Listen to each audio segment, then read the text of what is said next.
What's up, everyone? Let's go live again. We're going to do this a lot. So, there we go. The title of this is Dispelling and Debunking Things That Scare Christians. Now, how does that work? How are we going to do that? I've been reading the book Mere Christianity by C.S. Lewis, and I'm going to do a thing on it. It is the most, I would say, accurate depiction of Christians from their point of view that I've ever read in my entire life. When you hit page 31 in his book, though, which is very early on, the book's only about 230 pages. It's like one of my books. When you hit page 31, the fear sets in. They really start talking about the fear. And I wanted to talk to you guys about dispelling and debunking things that scare Christians. So, I'm going to wait for a couple more people to come in. I just started this a minute ago. We've got 11 people in here. Guys, let yourselves be known in the chat. I'd like to know who's there. I'm going to give it about a couple minutes, and then we're just going to dive into. So, what are we going to talk about today? Well, I'm going to show you Revelation. We're going to break it down. Astro-theology. Hi, Dana. I'm just about to explain this. We're going to talk about astro-theology in the book of Revelation. We're going to dispel it so people aren't so terrified of this book. We're going to talk about hell, Satan, Lucifer, Baphomet. That's what we're going to talk about today. So I just want a couple more people to come in before I actually start. Let's see. What do we got here so far? Hi, Lori. And yeah, so I want you guys to... See, here's the thing about going live. I asked Rex Bear, I was talking to him recently, and I was like, dude, how the hell did you get that many followers? Because me and Rex talk like we were old-time friends at this point. And he told me, he goes, go live whenever you can. And I didn't get that until I started going live, and I realized that this is the way to do it because it's a real-time conversation. Because sometimes people might be watching my videos and be like, oh, I really wanted to ask him a question, but I couldn't. Here we have a forum to do that. So thanks, Rex, for that. And I wanted to let you guys know, we got 27 people in. All right, I'm almost going to start. So I've done a lot of these videos already, but I haven't gone live. And what I'm going to do is I'm going to start going live. What I want to do next is the book of Matthew, because I broke it down 12 years ago when I first started getting into this, and I've never been able to break it down or break a book down as well as I did 12 years ago. It was during my awakening. I was getting downloads. You'll see the difference that we talk about. But let's go ahead and start. So what I need to do is present. Let's see, share. Let me make sure you guys can see it. There we go. All right. Mama Bear, I know, we've been friends forever. Rex is awesome, and here's how I met you. What you guys don't know about Rex is that he is so fucking awesome that in one of my books, in my book series, the main character, when he starts discovering all this astro-theology and stuff, gets interviewed by Rex.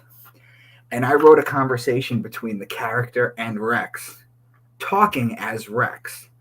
I used to be an actor. I'm a very highly trained actor. I was at the American Academy of Dramatic Arts in New York City for years.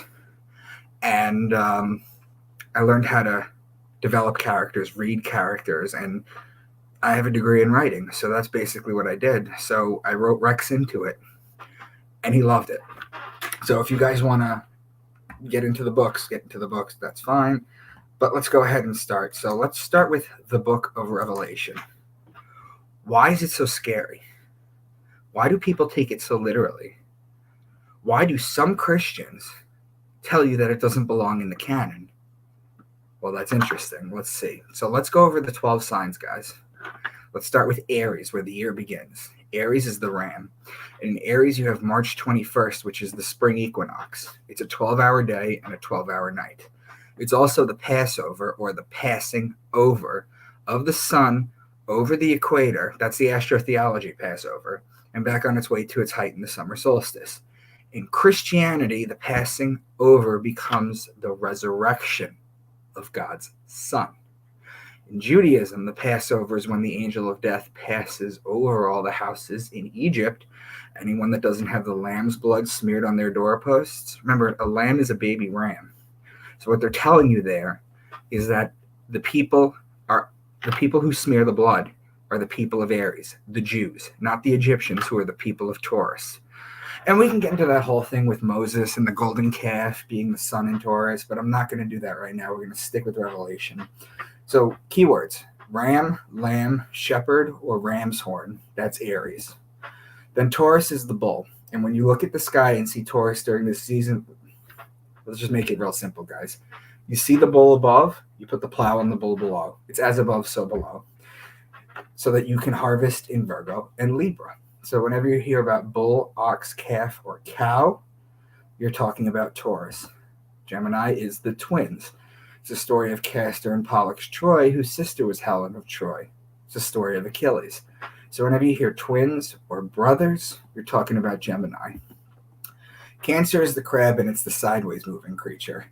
Just as the sun rises a degree on its axis starting on December 25th, it stops on June 21st, then for 3 days, it rises to the same degree, hence moving sideways. Then on June 25th, it lowers a degree, and then it's going to do the same thing at the winter solstice. The crab in the ancient Egyptian time was known as the scarab. So whenever you're talking about crab or beetle, you're talking about Cancer. Leo is the king, the lion, the king of the jungle, or the king of the savannah, the king of the desert, whatever you want to call it.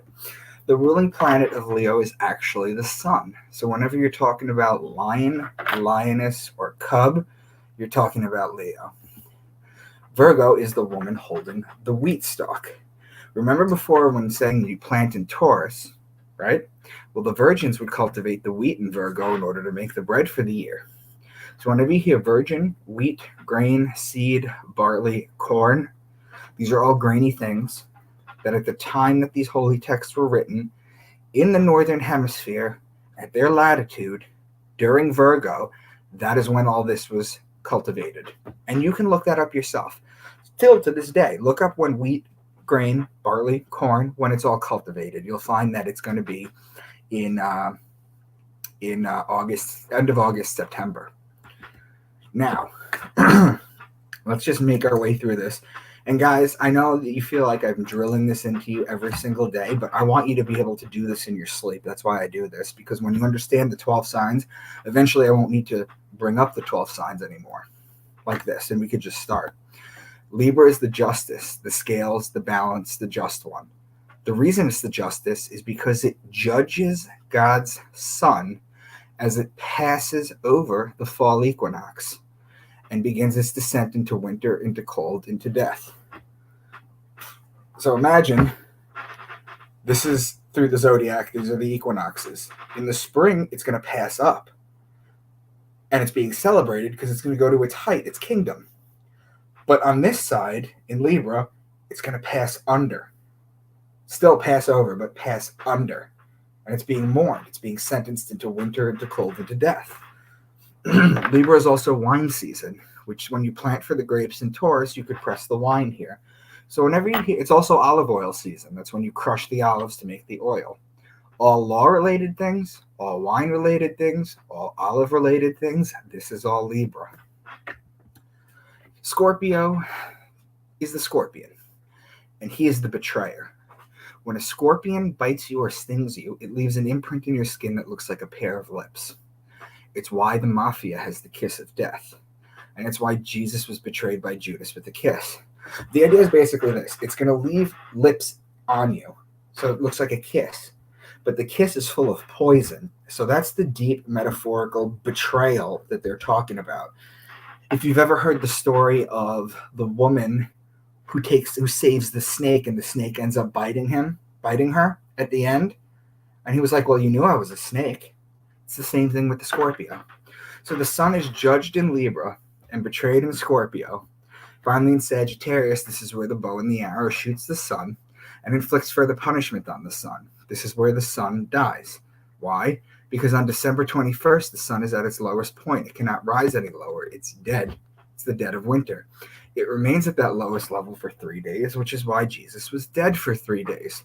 When on December 25th, or the birth of God's Son, it rises another degree and starts to make its way back up to the top. So, whenever you hear horse, bow and arrow, spear, or horseman, that's Sagittarius. And I just have the zodiac wheel here because if you look, we're talking about Capricorn now. Capricorn's at the very bottom. Now take a little... I'm looking for here. Take a little dot and put it at the bottom of the zodiac wheel. Move it to the left a degree a day, as we were explaining before. It climbs the mountain. It starts to climb up the great mountain in Capricorn to its height in Cancer. Whereas the goat climbs the mountain. Now, Aquarius is the sign of the man with the water pitcher. So the keywords would be son of man, man, baptism, because this is how you baptize someone. Water pitcher, this is a water pitcher. Fountain, all the Greek fountains were like this. You wonder where that came from. Why were the ancients? This is why. Incidentally, baptism is just a retelling of Aquarius, by the way. You just got to put a little tiny human or an adult who's being born again under the water pitcher, and they're saved. Stream, river, pond, lake, ocean, sea, because Aquarius has water in the picture. It was used to describe water, although Aquarius is an air sign. But Pisces is the mutable water sign. It's the two fish in the water sign, so all the water examples. Now, whether it's Aquarius water or Pisces water depends on the patterns in the sky that we're going to show. So let me just check the chat real quick. Sun worshippers, yes. Leak project. Will this be posted? So Dana, yes, this will be this is going to be on Facebook. This is going to be on my live section on YouTube. This is on, I don't know, something else. This is on X. Anyway, yes. So, Libby Lou, sun worshippers, absolutely. This is absolutely. But it goes deeper than that, guys. It goes deeper than just the sun worship. The sun is plasma. And plasma is the giver of life. The sun is the giver of life. That's what they were worshiping. They weren't just worshiping an orb in the sky. Well, I shouldn't use the word orb because that's a whole different story. They weren't just worshiping a star in the sky that heated everything up. This was the giver of life. This is why they worshipped it. So let's start going into this stuff, okay? Let's start with, again, Revelation. This is John's vision of Christ. I turned around to see the voice that was speaking to me. And when I turned, I saw 7 golden lampstands. And among the lampstands was someone like a son of man, dressed in a robe reaching down to his feet, and with a golden sash around his chest. The hair on his head was white like wool, as white as snow, and his eyes were like a blazing fire. His feet were like bronze glowing in a furnace, and his voice was like the sound of rushing waters. In his right hand he held 7 stars, and coming out of his mouth was a sharp double-edged sword. His face was like the sun shining in all its brilliance. Among the lampstands was someone like the Son of Man. This references Aquarius, the sign of the man, the Son of Man, with a golden sash around his chest. Well, the gold is the sun. So they're talking about the sun in the Son of Man, the sun in Aquarius. The hair on his head was white like wool. Wool comes from sheep or a ram, referencing Aries. His eyes were like a blazing fire. Now it's talking about the blazing sun in Aries. His voice was like the sound of rushing waters. This is referencing Aquarius again. Story of the boy flooding the earth, Zeus. In his right hand he held 7 stars. This is literally speaking about the Pleiades. They're known as the 7 sisters. It's where a lot of the souls come from, old souls. Revelation 4:7. The first living creature was like a lion. The second was like an ox. The third had a face like a man. The fourth was like a flying eagle. Before I break this down, I want you to know that people believe that this four-headed animal, which is known as the tetramorph, by the way, is going to come in the sky. But it does. But I'm going to show you how. The first living creature was like a lion. Well, that's Leo. The second was like an ox. That's Taurus. The third had a face like a man. Aquarius. The fourth was like a flying eagle. You need to learn a little bit more about astrology to understand this, but in astrology, the Scorpio scorpion is the belly-crawling creature. It's the lowest form of life on Earth. It slithers on its belly. It's a low form of life on Earth that has to crawl on its belly. In fact, when you're talking about things that crawl on its belly, what is the first thing that God does to the serpent after the deception in the Garden of Eden? He takes away his legs. So he has to crawl on his belly. It's a punishment. I believe in Mexico or in South America, during Santo de la Muerte, you have men that dress up in suits. And they get on their hands and knees and they get on their belly and they crawl to church. It's the same thing. It's a humbling thing. It's a punishment is what it is. But the evolved form of the eagle evolves, the Scorpio evolves 7 times. I'm not going to get into that right now. But the evolved form, the direct evolved form is the eagle. The eagle is the highest flying form of life on Earth. And the eagle evolved form is the phoenix. So that's the Trinity. You have the Scorpio, the belly-crawling creature, the eagle, the highest flying form of life on Earth, and the phoenix. What's the story of the phoenix? It's a flaming ball of life that dies and comes back to life. It's a story of Jesus. It's the same story they're trying to tell you.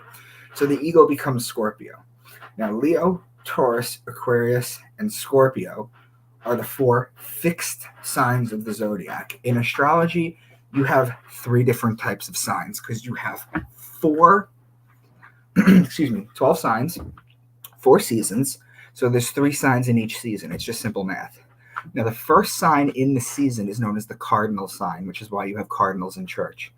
If I were to take one of these 12 signs, you can break them down into 3 10-day segments called deacons.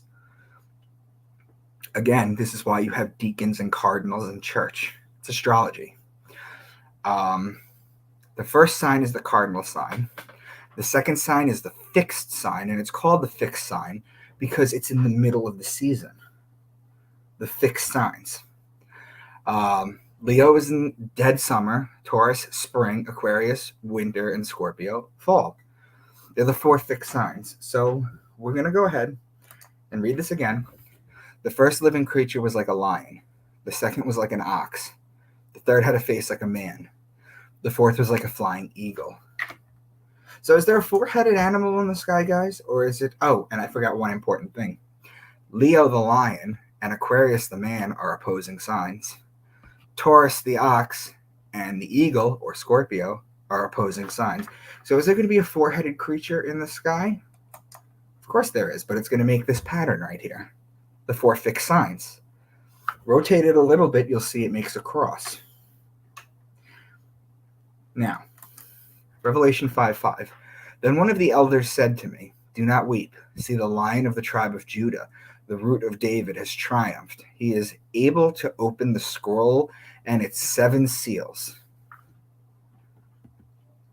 This mentions that Jesus Christ, the Son of God, also the Lion of Judah, or Leo, the sun rules the planet Leo, is able to open the scroll and the 7 seals. The Lion of Judah being Leo. In astrology, let's go ahead and talk about this. So in Aquarius, the sign of the man, Jesus the Son is called the Son of Man. In Pisces, the fish, the 2 fish, he's able to feed the masses with 2 fish, and he's called the Fisher of Men. In Aries, the ram, he's the Good Shepherd or the Lamb of God.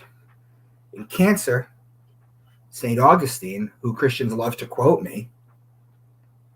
to me, I should say, but they don't know that St. Augustine called Jesus the good beetle. Well, that's the sun in Cancer, because remember, the scarab was before the crab. in Egypt. See, the zodiac has pretty much stayed the same for a long period of time. The only two differences really is the scarab, right? It is the crab now, but it used to be the beetle, the scarab. It used to be worshipped. And the other one is Leo the lion. Now, it was not the lion in the Egyptian times, it was the Sphinx. But aside from that, the zodiac has pretty much stayed the same like that. I'm not going to talk about Ophiuchus and this and that, but we're talking tropical astrology here. So, what else? Well, in Leo, he's the Lion of Judah. In Virgo, he is the, born of a virgin, and he's known as the bread of life. Virgo is the lady holding the stalk of wheat. In Libra, the scales of justice, he's known as the just one. So you see how it's all astrology, guys.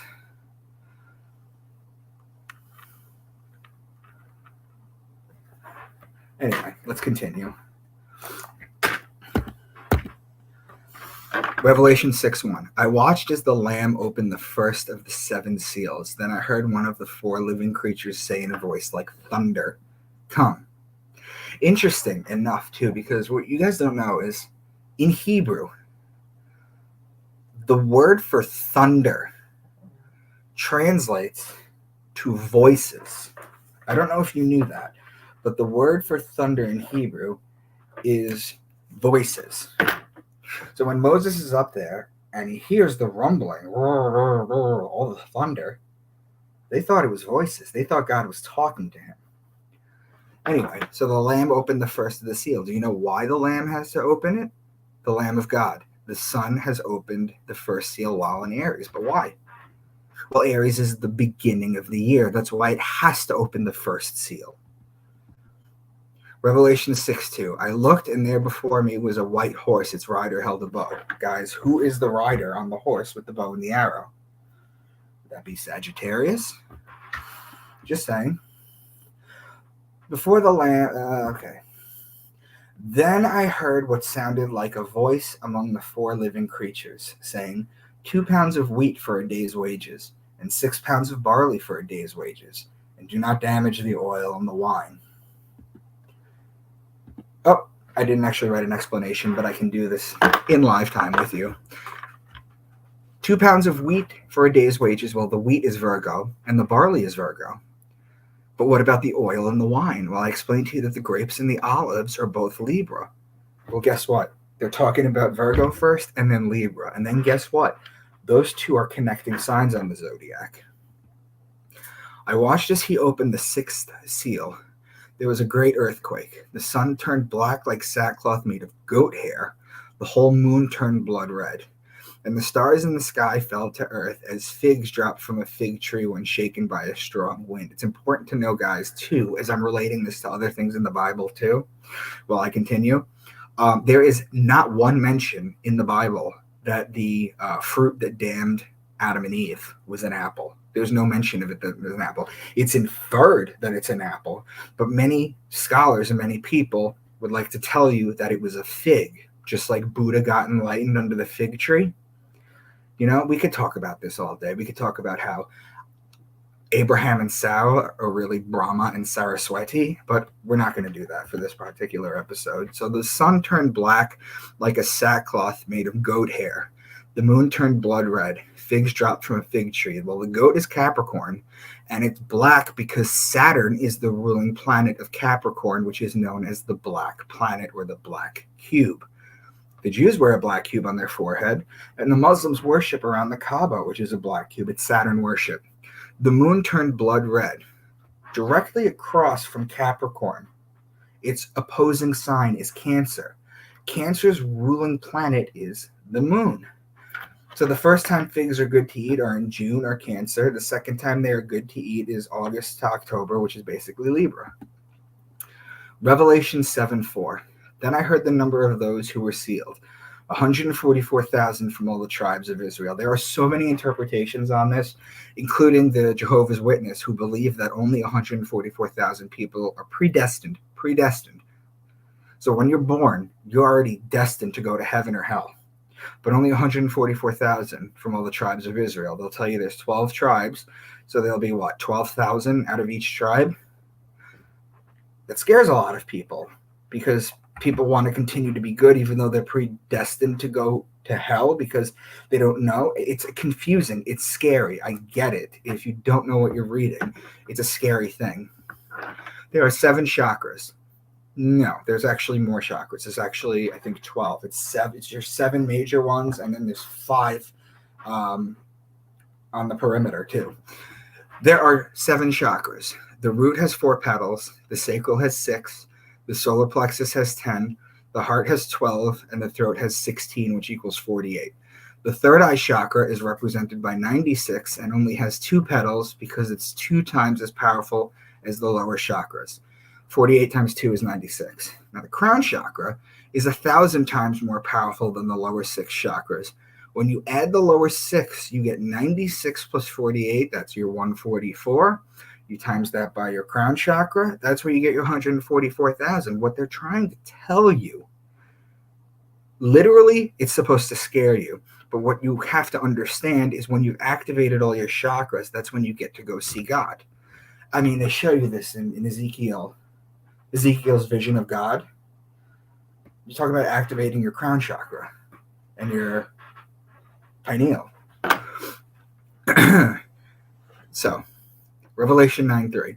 And out of the smoke, locusts came down on earth and were given power like that of scorpions on earth. So let's talk about that. The locusts came down on earth, were given power like scorpions, given power like Scorpio. Now let's explain this even further. What are locusts? Well, if you read Leviticus 11, Chrissy, you'll find out what you're allowed to eat. And locusts are one of them. So locusts can be a food, but aren't locusts also a plague? So something is a food, it's good for you.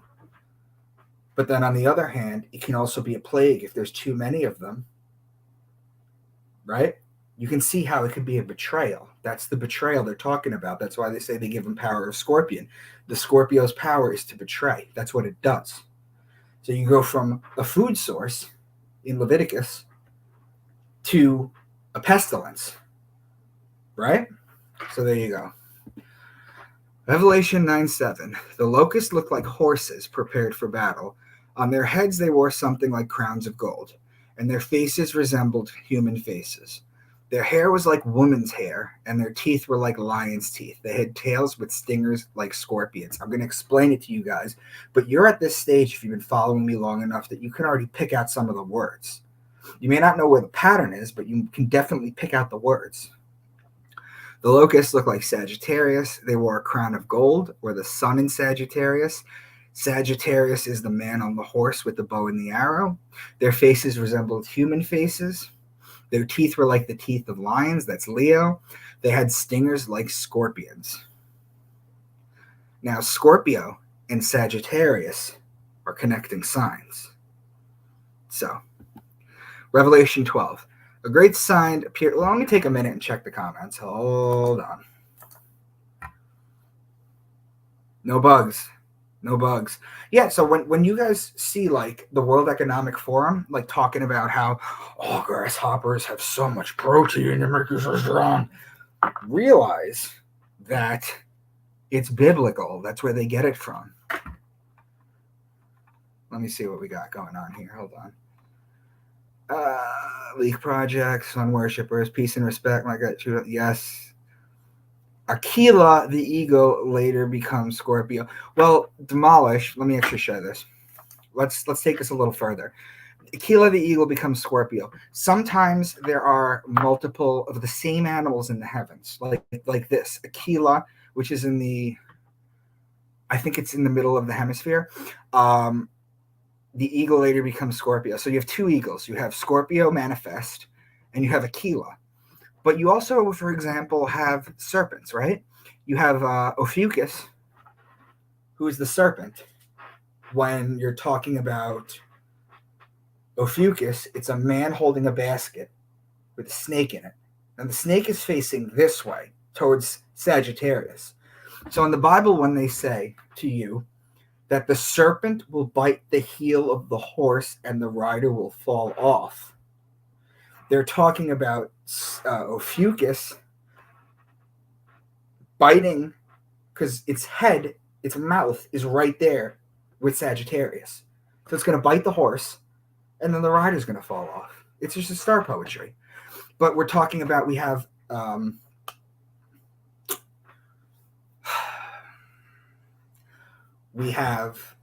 Ophiuchus, which is the serpent bearer, which is the serpent. But we also have Hydra. You know, Hail Hydra. That's the sea serpent, and that's across from it. So you have to, again, like the two waters in Aquarius and Pisces, you have to know this stuff deeply to be able to understand which one they're talking about, and it always follows these patterns, guys. So let's see here. All of them 30 degrees from the cardinal directions, correct? Yes, the zodiac is named after parts of the heaven, right? Let's share this one. You may also notice that Ursa Major, the bear, right, is in the 30 degrees of Leo, the lion, and why David Ben Jesse smites them simultaneously. You got to remember, too, is that it's not just Ursa Major. You also have Ursa Minor, which is the bear's cubs. And it goes from, I don't remember where it cuts across from, but it does. The bear starts in Cancer. And the sign right after Cancer is Leo. So I believe that's the piece that you're looking for right there.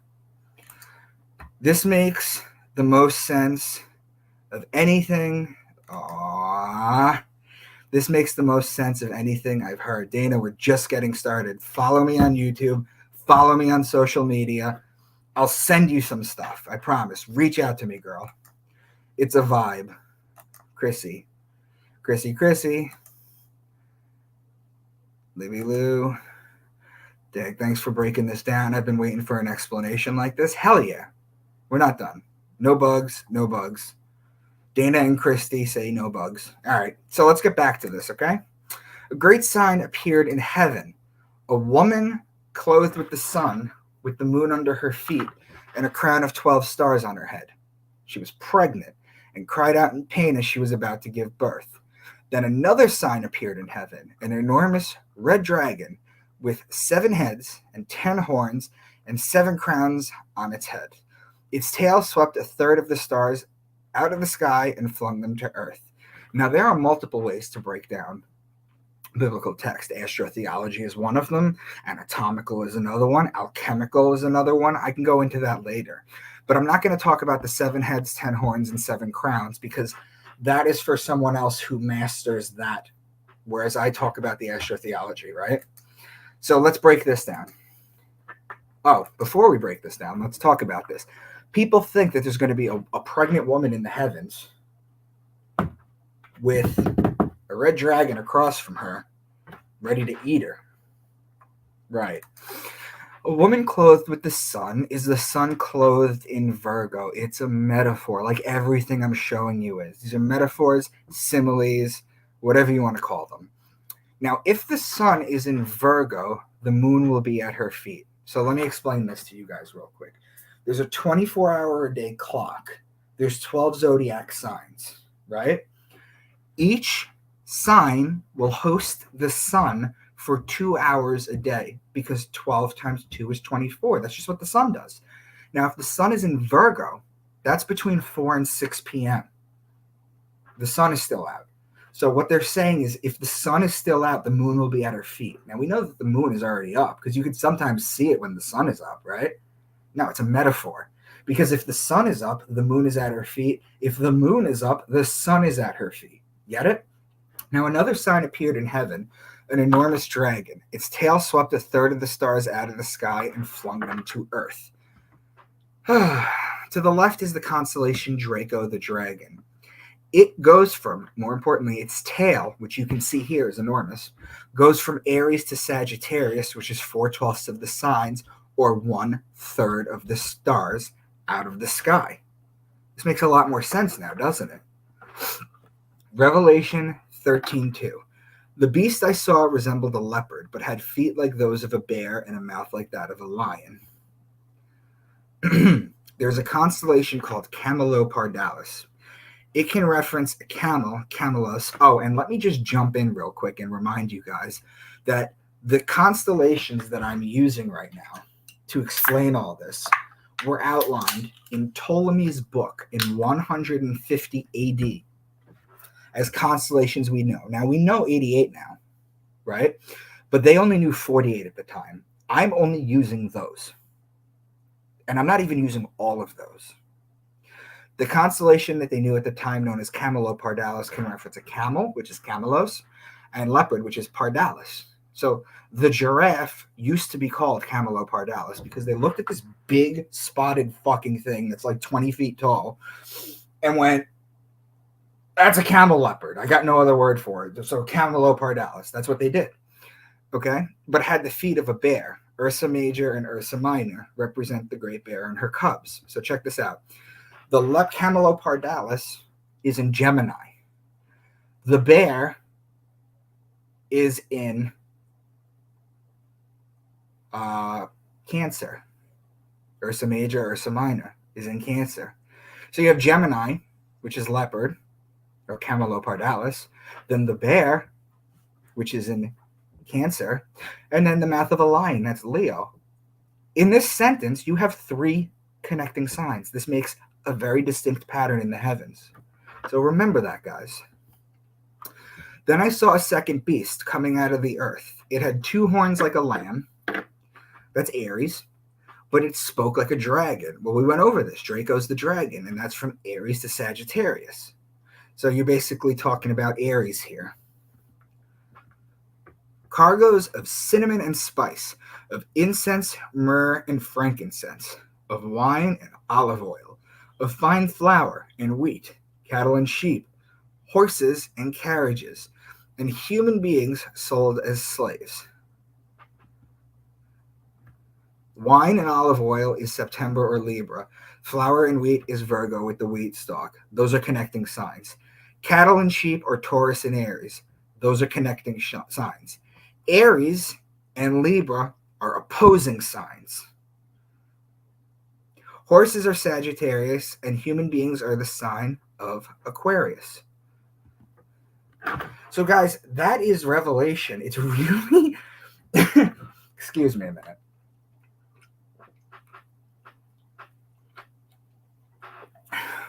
I'm in Florida. It's fucking hot.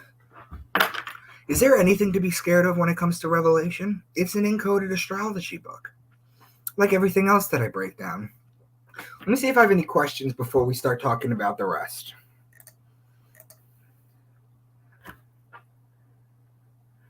Thank you, Dana. This is freedom, Micah. You make it so easy to understand astrology. Well, understand this, Martha. This is astrology and astro-theology are like cousins, right? They share similar DNA, but they are different. So what I'm sharing is astro-theology. This is astrology made poetry. Astrology is a different story. Astrology would be someone giving you a birth chart reading, which I cannot do. I cannot do that because I do not understand that. So I appreciate the comment, though, of your work. Let's see here. Thank you, Dana. Here's Dina. I love this. So fun. Never gets old learning the connections. My goal one day, guys, is to open up a school where I could teach this. I got a major marketing thing happening at the end of the year in November. I'm not going to share what it is because I don't want it to not happen. But it's pretty theatrical and pretty dramatic. I think it'll gather a lot of attention. So I got 44 people in here right now, which is not bad for 1:30 on a Monday. But let's continue. So hell, let's talk about hell, guys, for a second. It's the flaming inferno, right? This is what you guys, after reading Revelation, terrified that you're going to end up in this lake of fire, right? Let's talk about this. How do we detect pain? How do we feel pain? How do we feel temperature? It's the nervous system. The brain, the spinal cord, the nerve endings, and the neurons. So let me ask you a question, guys. When you give up your ghost, basically when you pass on and your spirit moves on, and you no longer have this to sense this, how are you going to burn in fire? You know, this reminds me of my mentor, Jordan Maxwell, one of my favorite stories from him. He was talking about how when he was a kid and he was in Catholic school, a priest came and he asked them, he basically told them about how he asked if he could burn a spirit with a torch. And they said, no, you can't. And then he said, well, how am I going to burn in hell if you can't burn a spirit? And they told him to shut up. And that started him on his... So think about this, guys. Without your nervous system, how are you planning on burning in a lake of fire? It's actually inverted and perverted. Okay, we're talking about what hell is. Hell is actually this. Hell is winter on earth, and I'm going to make the case for it right now. The idea of a fiery pit where you burn for all eternity is ridiculous when you think about it logically. Hell is actually winter on earth. Why? It's cold, the vegetation and beautiful flowers and plants are dead, the trees shed their leaves and bear no fruit. It's freezing cold out. People tend to get sick more often. Dangerous animals, if they're not hibernating, are starving and scrounging for food. It's dangerous for humans. Now, the Italian word for winter is inverno, but if you flip a letter, inferno, and pervert the meaning, again, all they do is they flip something slightly and pervert the meaning. They did this with the swastika. They do this with everything, basically. Now, this picture you're looking at on the bottom right, this is Dante Alighieri's The Divine Comedy, and Satan's in the bottom level of hell. What the hell do you guys see? Is he burning? Is he burning people? No, he's frozen in a lake of ice. And the reason he's frozen in a lake of ice, they tell you in the story, and again, this is incorrect, this picture entirely, because Satan actually has 3 heads in Dante Alighieri's story. And this is one of the reasons that they chased him out of Italy, is because his wings are flapping so hard that every time the water starts to thaw, it just refreezes over, kind of like it when you build a fire in an igloo, and the top layer starts to melt, and then it refreezes over, and it ends up becoming ridiculous insulation. It's the same thing. So, exactly, Dante knew hell was winter. And the Bible even says it. There will be gnashing of teeth. Well, when do you chatter your teeth, guys? There will be wailing and gnashing of teeth. How many times did you read that? When do you chatter your teeth? Is it the cold or the hot? They share all this with you, and they expect you not to understand it. Now, Satan and Lucifer. Satan does not exist. He's not a red devil with a tail and a pitchfork. In fact, in the earliest paintings of him in the 900s, he was actually blue. Hence where we get, guys, the Duke Blue Devils from. Wild, right? The Hebrew word for Satan is Hashatan, which literally translates to adversary. So if like Duke is playing, North Carolina, they're Satans to one another. That's all it is. Now, Lucifer, he is known as the light bringer. Genesis 1:3, and God said, let there be light. Well, ask yourself, how can there be light without the light bearer? Lucifer is immediately mentioned in the Bible, if not by name, but by action and purpose. Lucifer is also known as the morning star. What is the morning star? The morning star is also known as the planet Venus. The reasoning is that if you go out in the morning as like the sun is starting to come up, not even as the sun is starting to come up a little, maybe a little bit, but basically, you know how you get that like glow in the morning as the sun is starting to come up? Venus is right above it, guiding the way. Venus is the morning star. It announces the arrival of God's only begotten Son, the light of the world. Lucifer is also known to have a pentagram. That's his symbol. Continuing with Lucifer as Venus, if you follow Earth and Venus's orbit around the sun in a year's time, they almost connect at 5 points. You connect that, you get the pentagram. This is what it looks like when Earth and Venus, or Gaia and Lucifer, go around the sun in a year's time. It forms this pattern. And if you don't think they knew this, then you got to understand that they knew that Saturn had rings well before Galileo discovered it in 1610. Hence the ear rings, the wedding rings. There's reasons for all this stuff. Now, Baphomet. Now, if you notice, Eliphas Levi's name is there at the bottom. He's the first person to invert the pentagram. The pentagram itself is not a scary symbol, guys. It is not a Christian scary symbol. In fact, when it was a Christian symbol in its earliest iterations, it was a symbol of Christ's 5 points of infliction. Right? That's what it was. That's what it resonated as. Now, the goat is Capricorn and the man is Aquarius, the sign of man. These are connecting signs. The ancients knew the divine was both masculine and feminine, left brain masculine and right brain feminine. This is why Baphomet has tits, by the way. It is. It is. It's Aquarius and Capricorn combined with breasts. It's the merging of the male and the female energies. So, guys, my point once again is not that those ancient people told literal stories and we are now smart enough to take them symbolically, but that they told them symbolically and we are now dumb enough to take them literally. Now, I wanted to share this with you guys real quick. I have a book series out that I would love for you guys to get. I usually don't shill it, but I'm going to start talking about it because it's important.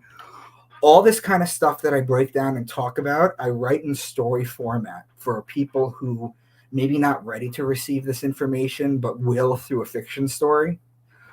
I talk about gematria, etymology, numerology, astronomy, astrology, astro-theology, out-of-body experiences, the Akashic records, symbology, remote viewing, religious secrets, capstones of the pyramids, mystery school channelers, near-death experiences, DMT monitoring, lucid dreaming, acoustic levitation, physics and quantum physics, psychotherapy, psychology, spiritual guides, and shared dreaming, crystal technology, conspiracies that not many people know about, corruptions and secret societies. So if you're interested in the book series, you can go to Amazon and get the book series, and it's called Into the Rabbit Hole by Micah Dank. Let me see here. This was one of the things let me share Christie's. This was one of the things you told me that really put the fear into perspective. Which part are you talking about, hon? Tartarus in the Bible, underworld hell, Tartarus north, which is very cold. Okay. Anyway, guys, we talked about Revelation. We talked about hell, Satan, Lucifer, Baphomet. And I did it in 48 minutes. There's nothing to be scared about with this stuff. Dana, thank you. I have 2 of your books on Audible. Yeah, unfortunately, I'm in a fight with my not with my publisher, my publishing house, but my publishing house is in a fight with Audible right now about having the rest done. But if you guys wanted to get the book series, it's Into the Rabbit Hole by me. And I'm on book 3 there, Amazing Reads. I get pulled into so many rabbit holes while reading. Thank you. That's what it is. My book, Into the Rabbit Hole. This is all knowledge you're not supposed to know that I get away with because it's in a fiction book. So if you guys want to go on Amazon, start to get that. That you can't burn a spirit. That's what got Jordan Maxwell, girl. And that's what got me too. Anyway, I will talk to you guys soon. Thank you so much. Tomorrow we're going to do an incredible breakdown of the book of Matthew. I'm going to show you just how deep astro-theology runs in these books. Thank you.